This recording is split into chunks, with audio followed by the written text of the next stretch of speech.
एक बार की बात है, माया नगरी में कहीं आत्माराम नाम का एक 28 वर्षीय युवक रहा करता था।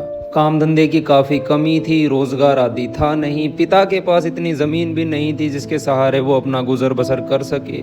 एक के बाद एक यातनाएं सहन करनी पड़ रही थी। इसी बीच आत्माराम ने निर्धारित एक दिन रखा कि उस दिन मैं सन्यासी हो जाऊंगा, कम से कम समाज के लोग मेरी इज्जत तो करेंगे। आखिरकार वो दिन भी आ गया जिस दिन उसे सन्यासी होना था, और अपने निर्णय पर अडिग रहते हुए आत्माराम घर से निकल पड़ा। अब घर से कुछ दूर चला ही था कि रास्ते में एक छोटा सा कुत्ता, जिसे किसी गाड़ी ने शायद रोन दिया था, वो काफी तड़फ रहा था। अब आत्माराम से रहा न गया और कुत्ते के पास पहुंच गया और उसका इलाज करने का प्रयत्न करने लगा। साथ ही उसे कुछ खाने पीने को भी दिया। ये सब ऊपर दूसरी मंजिल पर खड़ी मोहिनी देख रही थी और उसे आत्माराम पर बड़ा प्रेम आया। ये देख वो रह न सकी और नीचे उतर आई और आत्माराम की सहायता करने लगी। धीरे धीरे दोनों की आपस में आंखें मिली और वहाँ एक प्रेम प्रसंग उन दोनों के बीच चल पड़ा। कुछ समय बाद दोनों ने निर्धारित किया कि क्यों न शादी कर ली जाए। अब आत्माराम उसकी बात को टाल नहीं सका और उससे शादी के बंधन में बंध गया। शादी कर लेने के बाद घर पर पत्नी हो गई, माँ बाप तो थे ही। सभी का बोझ आत्माराम के ऊपर आ गया और उसे प्रतिदिन कमाने के लिए जाना पड़ने लगा। रोजाना मेहनत मजदूरी कर अपने घर परिवार आदि की जरूरतों को वो पूरा करने लगा। अब खुद को दुनियादारी के जाल में फंसता देख आत्माराम प्रतिदिन खुद को कोसता।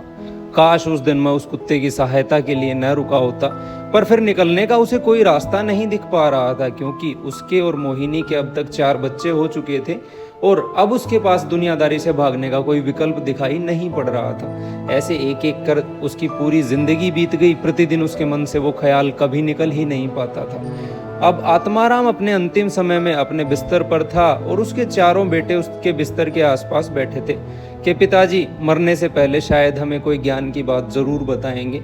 सभी ने बहुत कोशिश की लेकिन आत्माराम कुछ न बोला। आखिरकार सबसे छोटे बेटे ने आत्माराम के पैर पकड़ लिए और जोर जोर से रोने लगा कि पिताजी हम आपसे किसी तरह की धन दौलत आदि तो मांग नहीं रहे हैं। हम चाहते हैं आपने जीवन में जो भी सीखा उसके बारे में हमें ज्ञान जरूर दें। इस पर आत्माराम ने बड़ी ही सहजता से उत्तर दिया कि बेटा जीवन में जो भी फैसला लेना उस पर अडिग रहना।